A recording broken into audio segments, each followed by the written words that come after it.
سر میرا نام محمد شعیب ہے. محمد شعیب کہاں سے کال کر رہے ہیں بھائی؟ سر یو پی سے کر رہا ہوں میں، یو پی مظفر نگر.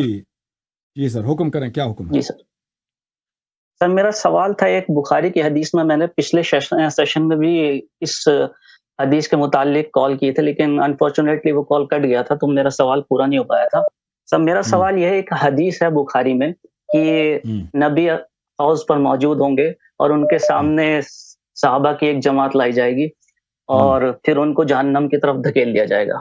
میں نے یہی حدیث ایک دیوبندی مفتی سے کے سامنے رکھی تھی، تو انہوں نے کہا کہ اس حدیث کے دو رد ہیں. پہلا رد یہ ہے کہ یہاں صحابہ سے مراد امتی ہیں. اگر یہاں پر امتی مراد ہے تو سیرے سے صحابہ کو سر ڈیفینڈ کر لیا جاتا ہے. دوسرا یہ بات ہے کہ مان بھی لیا جائے کہ اگر یہاں اصحاب ہیں تو یہاں پر اس حدیث میں اصحابی یوز ہوا ہے. علماء جواب دیتے ہیں اصحابی کا مطلب ہوتا ہے کہ جو گاؤں کے لوگ ہوتے ہیں، کم تر، کمزور، جن کا ایمان، جو اسلام تو لے آئے تھے لیکن ان کا اسلام تو لے آئے تھے لیکن ان کا ایمان پکا نہیں تھا. تو سر میں چاہتا ہوں اس حدیث میں پوری تشریح کی جائے کہ یہ ثابت کیا جائے کہ یہاں پر یہ صحابہ، یہاں پر یہ جو مراد ہے یہ صحابہ سے ہی ہے. بس میرا سوال یہ تھا سر. اوکے سر، آپ سن لیں، آن لائن سن لیں، ٹھیک ہے نا؟ اوکے، بہت مہربانی. جی اوکے سر. دیکھیے اصحاب جو ہے نا، اس کے کچھ حدیث میں لفظ اصحاب ہے. اصحاب تصغیر ہے اصحاب کی. تصغیر اردو زبان میں تصغیر نہیں ہوتی. اردو زبان میں تصغیر کا لفظ نہیں ہے تصغیر کے لیے. مثلا آپ کا بیٹا ہے نا، عربی زبان میں کہتے ہیں ابنی، اگر اس کو تصغیر کا کہتے ہیں بنیا.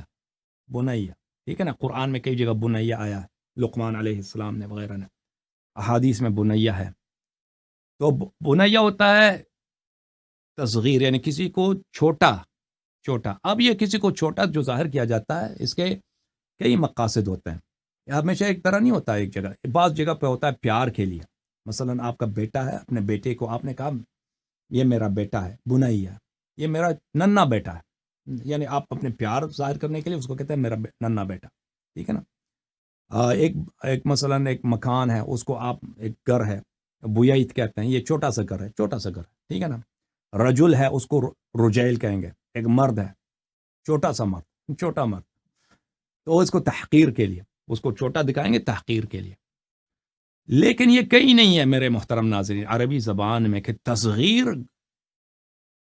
بدوؤں کے لیے، اعراب کے لیے لفظ تصغیر استعمال کیا جائے. یہ بالکل ایک عجیب سی بات ہے.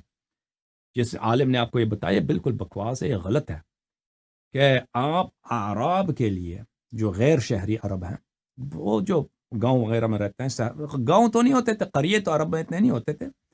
وہاں پہ کیا ہوتے تھے؟ مثلا صحرا میں جو عرب رہتے ہیں، تو یا جن کی ایمان کم ہے، تو ان کے لیے کیا استعمال کیا جائے؟ تصغیر کا لفظ استعمال کیا جائے. اس کا ہمیں نمونہ دکھاؤ عرب زبان میں، عرب کلچر میں. ایک کوئی نہیں ہے اس کا نمونہ. سمجھ میں آ رہی نا؟ اصحابی، لفظ اصحاب یہاں پہ آیا ہے کہ یہ صحابہ لائے جائیں گے حوض کوثر پر، اور یہاں سے جب رسول پاک صلی اللہ علیہ وسلم ان کو اپنے ساتھ لینا چاہتے ہیں تو ان کو دور کیا جاتا ہے. تو رسول پاک صلی اللہ علیہ وسلم کس نیت سے کہتے ہیں اصحابی یا اصحابی؟ اس نیت سے کہ ان کی شفاعت کیا جائے، ان کو چھوڑا جائے، ان کو جہنم کی طرف نہ لیا جائے. تو اس لیے وہ فرماتے ہیں اصحابی، یہ تو میرے بہت ہی قریبی پیارے، ٹھیک ہے نا، صحابی ہیں، یعنی میں ان کو دور عرصے سے جانتا ہوں.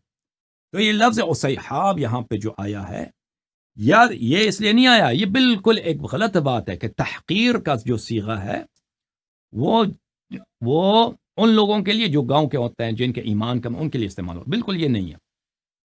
اچھا، تو میں ان کے لیے آپ کی خدمت میں اس بات کے کچھ دلائل آپ کی خدمت میں پیش کرنا چاہتا ہوں. ملاحظہ فرمائیے، یہ کتاب ہے صحیح بخاری، چھاپ دار احیاء التراث العربی.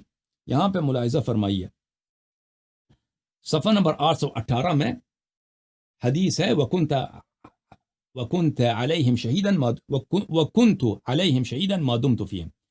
معاف کیجیے گا، یہ جو ہے اس باب میں حدیث نمبر ہے، حدیث کون سی ہے؟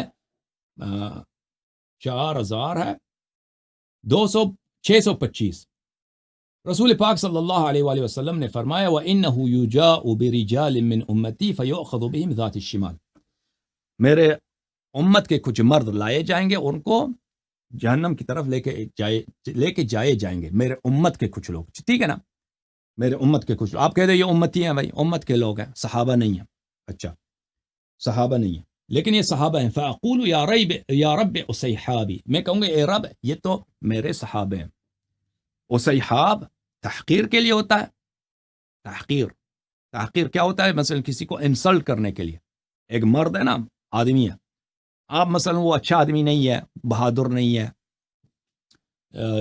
اس میں سخاوت جود نہیں ہے، تو اس کی توہین کرے کہتے ہیں رجیل، یہ تو چھوٹا سا مرد ہے، پورا مرد نہیں ہے، اس کو آپ کہہ سکتے ہیں. یا پیار کے لیے ہوتا ہے، پیار کے لیے بنیا میرے بیٹے. تو یہاں پر یا تو تحقیر کے لیے ہے، یا کس کے لیے ہے، یا تو محبت کے لیے، محبت کے لیے کہ بھائی میں ان کی شفاعت کرنا چاہتا ہوں، یہ میرے قریبی ساتھی ہیں.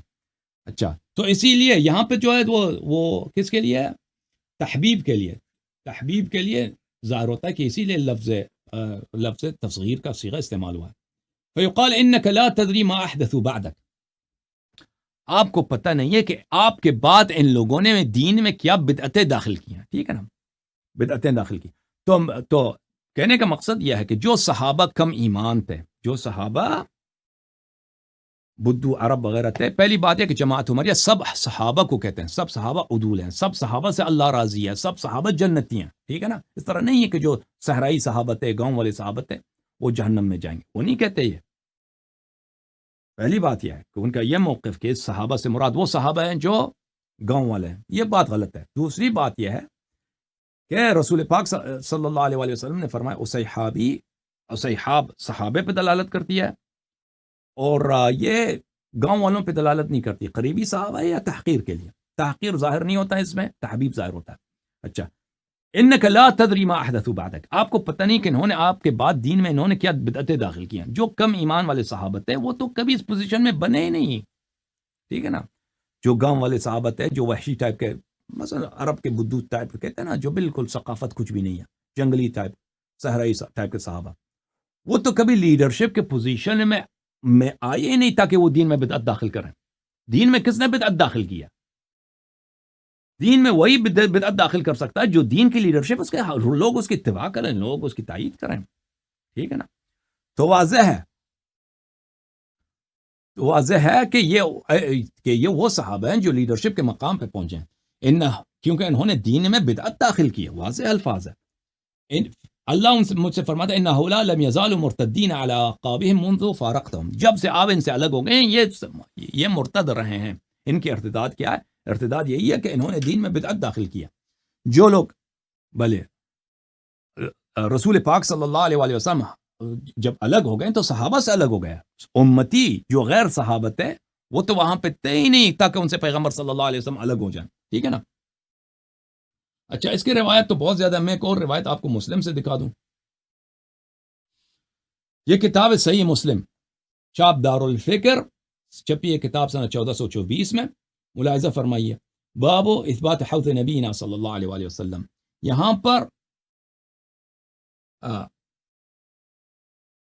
لیردن، پیغمبر صلی اللہ علیہ وسلم نے فرمایا لیردن علی الحوض رجال ممن صاحبنی، میرے پاس میرے حوض پہ ایسے لوگ آئیں گے جو میرے ساتھ رہ چکے ہیں، میری مصاحبت کر چکے ہیں. تو یہ تو واضح بات ہے کہ امتی پیغمبر صلی اللہ علیہ وسلم، امتی جو غیر صحابی ہے وہ پیغمبر صلی اللہ علیہ وسلم کی صحبت میں نہیں رہے. پیغمبر صلی اللہ علیہ وسلم کی صحبت میں جو بھی رہا ہے وہ صحابی ہے. ٹھیک ہے نا. تو یہ واضح الفاظ ہیں. جب میں ان کو دیکھتا ہوں تو وہ مجھ سے دور کیے جاتے ہیں، اور میں کہوں گا یا رب اصحابی فلیقالن انک لا تدری ما احدثوا بعدک، پھر مجھ سے کہا جائے گا کہ تمہیں معلوم نہیں ہے کہ ان لوگوں نے تیرے بعد دین میں کیا بدعتیں داخل کی ہیں، کیا نئی چیزیں دین میں انہوں نے داخل کیا. ٹھیک ہے نا. تو واضح ہے.